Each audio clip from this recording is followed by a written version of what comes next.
बिस्मिल्लाहिर्रहमानिर्रहीम। अस्सलाम वालेकुम नाज़रीन, आप यूट्यूब चैनल देख रहे हैं। मैं इमरान खान हूँ। अब तक की सूरत मैं आपके सामने रख देता हूँ। इस्लामाबाद में मुज़ाकरात हो रहे हैं। ये बहुत इंपॉर्टेंट वक्त है। 12 लोग इन मुज़ाकरात के अंदर शामिल हैं जो अब तक हमारे पास तफसीलात हैं। 4 पाकिस्तानी हैं, 4 अमरीकी हैं और 4 ईरानी हैं। मुज़ाकरात के अंदर जो है वो काफ़ी स्ट्रेस माहौल है। ये बड़े मुश्किल मुज़ाकरात हैं, आसान नहीं है, क्योंकि दोनों फ़रीक़ैन बहुत दूर खड़े हैं और अभी एक जंग में से निकले हैं। जंगबंदी को चंद दिन हुए हैं और दोनों के मुज़ाकरात में एक दूसरे से फ़र्क भी बहुत ज़्यादा है। उम्मीद ये की जा रही है कि कामयाबी मिल जाएगी, लेकिन खबर के बारे में मैं आपको बताऊँ, मेरी पाकिस्तान में सहाफ़ियों से बात हुई है, किसी के पास कोई खबर नहीं है और जो सोर्सेज़ हैं मेरे, उनके पास भी कोई खबर नहीं है। जो पाकिस्तान की जानिब से 4 लोग हैं वो तो खबर देने वाले नहीं हैं और सबसे पहले अगर पाकिस्तान की जानिब से आगाह किया गया इन मुज़ाकरात के ऊपर तो वो डोनाल्ड ट्रंप के साथ वो चाहेंगे कि शेयर करें मामला। ये खबर या तो अमरीकी मीडिया से बाहर आएगी या ईरानी मीडिया से बाहर आएगी। पाकिस्तानी मीडिया के पास अंदाजे तखमीने ही होंगे। हाँ, पाकिस्तानी हुक्मरान या पाकिस्तानी जो वफद है वो अरब ममालिक के हुक्मरानों को, ये यानी सऊदी अरब को, कतर को, वो चाहेंगे कि उनको भी ये खबर पाकिस्तान की जानिब से पहुंचे। तो ये खबर आपको पाकिस्तान के अंदर से बहुत मुश्किल है कि निकले और मिले। जो पार्टिसिपेंट है उनको देख के तो मुझे ये आइडिया होता है। दूसरा, सबसे ज़्यादा इम्कान ये है कि इसकी अनाउंसमेंट डोनाल्ड ट्रंप करे, क्योंकि डोनाल्ड ट्रंप की ये ख्वाहिश भी होती है, वो अपना उनका एक ट्रुथ सोशल मीडिया भी है और वो डोनाल्ड ट्रंप की ख्वाहिश होगी कि बड़ी खबर या बड़ी डेवलपमेंट वो डोनाल्ड ट्रंप के प्लेटफॉर्म से दुनिया तक पहुंचे। और पहले आपने ये देखा भी है, वो इस किस्म की कोशिश करते भी हैं। बहरहाल खबर आएगी तो वो जंगल में आग की तरह फैलेगी। ब्रेक कोई भी करे, वो पूरी दुनिया के अंदर फौरी तौर पे सबसे बड़ी ब्रेकिंग न्यूज़ बनेगी जो भी इसमें डेवलपमेंट होगी। बहुत मुश्किल है मुज़ाकरात को नतीजा खेज बनाना। इस पे बड़ी मेहनत करनी पड़ेगी, बहुत दिल भी बड़ा करना पड़ेगा। ईरान को क्या चाहिए, अमेरिका को क्या चाहिए, ये है सबसे बड़ी चीज़ इन मुज़ाकरात में। सबसे बड़ा मसला ये है कि ईरान जो मांग रहा है, क्या अमेरिका दे सकता है, या अमेरिका जो मांग रहा है, क्या वो ईरान छोड़ सकता है। ये 2 चीज़ें हैं ना। तो देखें वो कौन सी 5-6 चीज़ें हैं जो ईरान को चाहिए और वो कौन सी चीज़ें हैं जो अमेरिका को चाहिए। नंबर 1, ईरान को चाहिए आबना हुर्मत पर कंट्रोल। ये सोने की चिड़िया उनके हाथ लग गई और उन्हें आइडिया हो गया कि इससे तो बहुत पैसा भी कमाया जा सकता है और उन्होंने इसको बंद करने का अमली तौर पे तजर्बा भी कर लिया और दुनिया को उन्होंने दिखा भी दिया कि वो इसको ताकत के जोर पे बंद कर सकते हैं। अब ईरान ने ये बार बार कहा और वो ये कहते हैं कि ये पहले की तरह कभी नहीं होगी, ये ईरान के कंट्रोल में रहेगी। तो पहला तो ईरान का जो बड़ा मुतालबा है वो ये कि आबना हुर्मत पे वो कंट्रोल रखना चाहते हैं और एक मैकेनिज्म के जरिए से इसको चलाना चाहते हैं। ये बात अरब ममालिक नहीं मानते, लेकिन चले आगे चलते हैं। दूसरा उनका ये है कि मुंजमद असासे जो है ईरान के, ये बहुत बड़ी मिकदार में $120 अरब लगभग ये बनते हैं। ये पैसा ईरान को मिल जाए तो उसकी किस्मत बदल जाए। वो इस पैसे को बड़े अच्छे तरीके से इस्तेमाल करके ईरान के अंदर बहुत बड़ा इंफ्रास्ट्रक्चर, बड़ी डेवलपमेंट, लोगों का बड़ा फायदा कर सकते हैं। तो ईरान को बहुत बड़े पैमाने पे ना सिर्फ ऑक्सीजन मिल जाएगी बल्कि बड़ी ताकत मिल जाएगी अगर ये पैसा ईरान की इकोनॉमी में अगले 1-2 साल में, 3 साल में भी पंप इन हो जाता है तो। अब ये पाबंदियां यूएन के जरिए भी लगी हुई हैं और अलग अलग जराए। एक खबर बीच में आ रही थी कि शायद अमेरिका ने, और रॉयटर्स ने खबर दी थी कि अमेरिका ने रजामंदी जाहिर कर दी है ईरान के मुंजमद असासों के हवाले से जुजवी तौर पे, और कतर के असासों के बारे में बताया जा रहा था कि जो कतर में $6 अरब हैं वो रिलीज हो जाएंगे। लेकिन फिर अमेरिका के अंदर से व्हाइट हाउस के एक ऑफिसर ने इसकी तरदीद भी की है और ये कहा गया कि जनाब अभी असासे ईरान के डी फ्रीज नहीं किए गए। मे बी ये डोनाल्ड ट्रंप खुद अनाउंस करना चाहते हो, लेकिन ये एक ऐसी डेवलपमेंट है जो ईरान के लिए बहुत फायदेमंद होगी। ये उन चीजों में से एक है जो ईरान चाहेगा कि ईरान को मिले और वो डिमांड कर चुके हैं पहले ही, और वो ये कहते हैं कि मुज़ाकरात से पहले ये होना चाहिए। तीसरी चीज जो ईरान मांगता है वो पाबंदियों का खात्मा है। ईरान पे बड़े लंबे अरसे से पाबंदियां लगाई, गैस नहीं बेच सकता, तेल नहीं बेच सकता, आलमी मंडियों तक उसकी एक्सेस को महदूद किया गया है। ईरानी करेंसी जो है वो बिल्कुल ज़मीन बोस हो चुकी है, गिर चुकी है, उसकी वैल्यू नहीं रही। ये सारी चीज़ें ईरान के साथ गुज़िश्ता कई दहाइयों से हो रही हैं। वो पाबंदियों में नरमी चाहेगा और इसके लिए अक़वाम मुत्तहिदा में भी ममालिक को जाना पड़ेगा। अमेरिका ही है ना, बाकी तो ममालिक सारे अब ये बात समझते हैं कि हमें अमन कायम करना चाहिए। अमेरिका के पास ही एक वीटो पावर है। रशिया, चाइना, फ्रांस, बरतानिया, जर्मनी, बाकी ममालिक किसी और तरह सोचते हैं। बहरहाल ये पाबंदियों वाला मामला एक और है, ईरान को लगता है उसका हक उसे मिलना चाहिए। फिर जंगी नुकसानात का अजाला, ये भी ईरान का एक ऐसा मुतालबा है जो सख्त मुतालबा है। फिर 5वां मुतालबा उनका यह है कि मुस्तकिल जंगबंदी हो, यानी दोबारा हम पे हमला ना किया जाए, इसकी बाकायदा गारंटी होनी चाहिए। अमरीकी अड्डों का खात्मा भी वो मांगते हैं, लेकिन मुझे नहीं लगता कि ये मुतालबा उनका इतने ज़ोर से मौजूद रहेगा मुज़ाकरात के इख्तिताम तक कि वो ये कहें कि जी ये नहीं होगा तो हम नहीं मानते। अब आ जाए अमेरिका को क्या चाहिए। अमेरिका को जो मेन चीज़ एक चाहिए वो ये है कि ईरान एटमी कुव्वत कभी नहीं बनेगा, और इस सिलसिले में अमेरिका ये भी चाहता है कि जो यूरेनियम अब तक ईरान ने 60% अफसूदा कर ली है, वो यूरेनियम वापस कर दी जाए। वापस करने का मतलब यह है कि वो हवाले कर दी जाए अमेरिका के, या IAEA के साथ मुकम्मल ताउन किया जाए। ये उनके मुतालबात हैं अमेरिका के। अब ईरान इसमें कितनी फ्लेक्सिबिलिटी दिखाता है ये आप देख लेते हैं। आबनाए हुर्मुज़ को पुराने तरीके पर बहाल किया जाए, ये अमेरिका का मुतालबा है। इससे पहले देखें डोनाल्ड ट्रंप ना, इसमें कन्फ्यूजन है थोड़ी सी। डोनाल्ड ट्रंप का ये स्टेटमेंट भी आ चुका है कि आबनाए हुर्मुज़ के जरिए ईरान के साथ मिलकर हम कोई बेहतर हल तलाश कर सकते हैं, यानी वहां से बहुत पैसा भी बन सकता है। ट्रंप के दिमाग में भी ये बात है। लेकिन अरब ममालिक का ये मुतालबा है, जो कि अमेरिका के इत्तहादी हैं और बहुत पैसा वो अमेरिका पे खर्च करते हैं। अरब ममालिक ये कभी नहीं चाहेंगे, वो ये तो कर लेंगे कि बहुत सारा पैसा अमेरिका को दे देंगे, लेकिन वो ये कभी नहीं चाहेंगे कि आबनाए हुर्मुज़ पे कंट्रोल करके ईरान यहां से पैसा बनाए। उन्हें इसको इंटरनेशनल वाटर्स की तरह रखना है कि यहां से जहाज गुजरते रहे, जैसे मादी में हमेशा से गुजर रहे थे। अरब ममालिक को यह लगता है कि हमारे साथ ज्यादती क्यों हो रही है, लड़ाई तो ईरान की हुई है, आबनाए हुर्मुज़ से तो हम तजारत करते हैं। तो ईरान को यह लगता है कि ये मेरा पानी है, मैं इस पर कब्जा करूंगा, जैसे बाकी लोग करते हैं।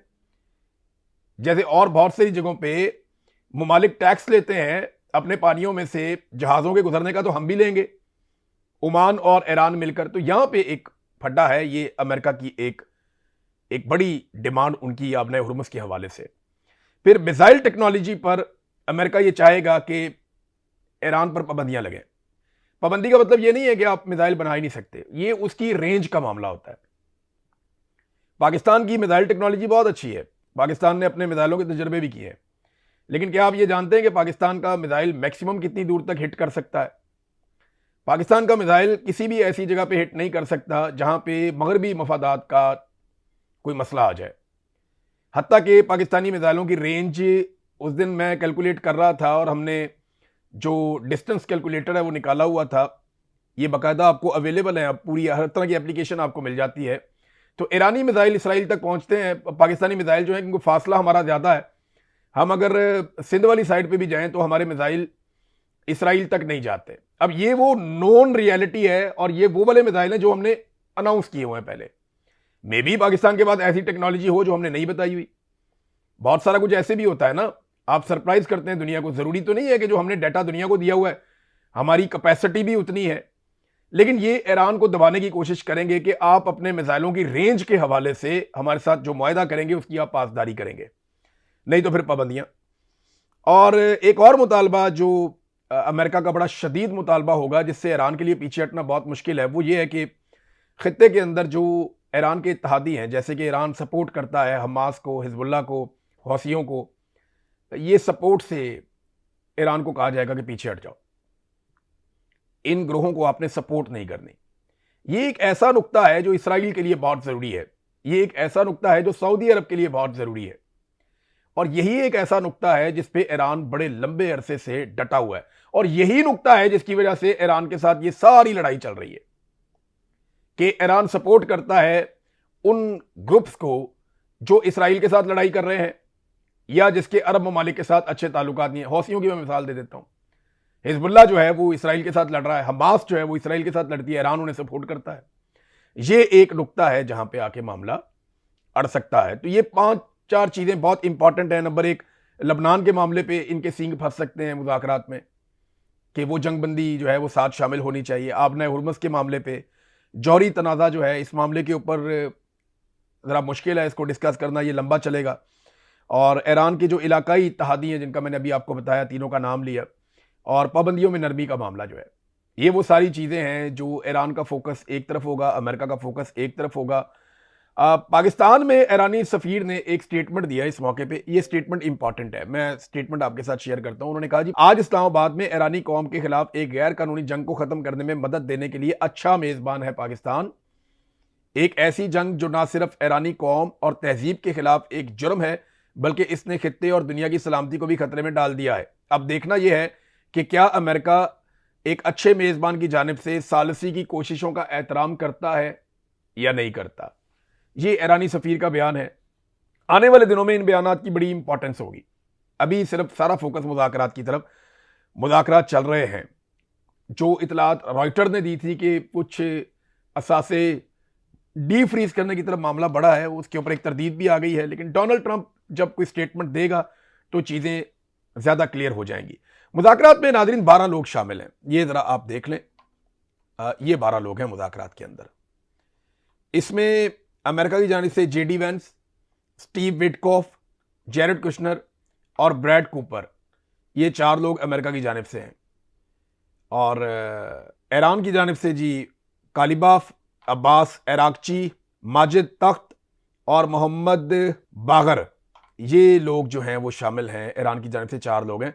ये supreme national security council secretary जो हैं वो भी इसके अंदर शामिल हैं, डिप्टी फाइनेंस मिनिस्टर भी इसके अंदर शामिल हैं, लेकिन उनको लीड कर रहे हैं पार्लियामेंट के स्पीकर। पाकिस्तान की जानिब से शहबाज शरीफ हैं, इसहाक डार हैं और फील्ड मार्शल हैं, और उनके साथ DGISI, हमारे DGISI और फील्ड मार्शल आर्मी चीफ, ये दोनों इस मुज़ाकरात का हिस्सा हैं।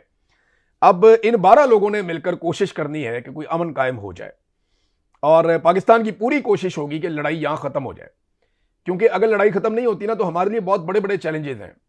यानी एक तो पहले ही पाकिस्तान बड़ा गरीब मुल्क है, और अगर हम लड़ाई खत्म करने में कामयाब होते हैं, पाकिस्तान के अंदर होती है, तो इसमें पाकिस्तान को इज्जत मिलेगी, पाकिस्तान को फायदा होगा, दुनिया पाकिस्तान को खारजी तौर पर एक अलग नजर से देखेगी, तो हमें पाकिस्तान को कम से कम ये फायदा होगा। दाखिली मामला क्या है, हमारा पेट्रोल बहुत महंगा हो गया, ये अगर जंग लगेगी और महंगा होगा, हम और पिस जाएंगे, पहले ही बहुत गरीब हैं। दूसरा, हमसे डिमांड बढ़ाई जाएगी सऊदी अरब की जानिब से कि आ जाओ अब इस लड़ाई के अंदर। और पाकिस्तान ने एक दिफाई मुआहदा किया हुआ, अभी सऊदी अरब की तरफ से एक स्टेटमेंट भी आया हुआ है, ये मैं आपको पढ़ के सुनाता हूं। ये मिनिस्ट्री ऑफ डिफेंस है सऊदी अरब की, उन्होंने अनाउंस किया है कि पाकिस्तान की जो मिलिट्री फोर्स है वो पहुंच गई है सऊदी अरब में, किंग अब्दुल अजीज एयरबेस के ऊपर। इसका जो ईस्टर्न सेक्टर है वहां पे पहुंची पाकिस्तान की फौज, एयरफोर्स और जंगी जहाज पाकिस्तानी एयरफोर्स के सऊदी अरब में पहुंचे हैं। ये इतलात जनाब आ गई हैं, और ये ऑफिशियल इतलात हैं, इनको कंफर्म कर दिया गया मीडिया के अंदर, ये चीज़ें चल रही हैं कि जनाब पाकिस्तानी एयरफोर्स जो है वो सऊदी अरब में पहुंची है। अब ये एक मुआहदा किया हुआ है पाकिस्तान ने सऊदी अरब के साथ, एक जंगी मुआहदा है। और इस माहौल में जब ये खबर आती है तो अभी हम इसके ऊपर डिस्कस नहीं करते, लेकिन ये एक डेवलपमेंट है जो मैंने आपके सामने रख दी है। माजी में पाकिस्तान ने यमन और सऊदी अरब की लड़ाई में न्यूट्रल रहने का फैसला किया था, और वो पाकिस्तान की पार्लियामान ने किया था। और इस मरतबा भी पाकिस्तानियों ने इस बात पे जोर दिया कि पाकिस्तान को ईरान और अमेरिका या सऊदी अरब या इन झगड़ों के अंदर पाकिस्तान को नहीं जाना, पाकिस्तान को न्यूट्रल रहना है, और अमन के लिए किरदार अदा कर सकता है पाकिस्तान तो ज़रूर करे। लेकिन पाकिस्तान के अवामी नुमाइंदों से मुशावरत के बगैर एक दिफाई मुआहदा सऊदी अरब से किया गया। आज तक हम नहीं जानते कि दिफाई मुआहदा क्या है, उसमें क्या लिखा है। ये पब्लिक किया जाना चाहिए। कोई डिमांड भी नहीं किया, ना अपोजिशन ने डिमांड किया, ना किसी ने बताया कि दिफाई मुआहदा आप हमारे सामने रखें या हमें बताएं कि इस दिफाई मुआहदे के अंदर क्या लिखा है। तो किसी ने डिमांड भी नहीं किया, किसी ने दिखाया भी नहीं। बहरहाल उस दिफाई मुआहदे के तहत किंग अब्दुल अजीज एयरबेस के ऊपर पाकिस्तानी एयरफोर्स के जंगी तैयारे पहुंचे हैं, और पाकिस्तान अपनी डिप्लॉयमेंट वहां पर कर रहा है। इसके अलावा हमें एक और चीज़ याद रखनी चाहिए कि मुज़ाकरात का माहौल तो एक तरफ चल रहा है, पूरी कोशिश की जा रही है जंगबंदी की।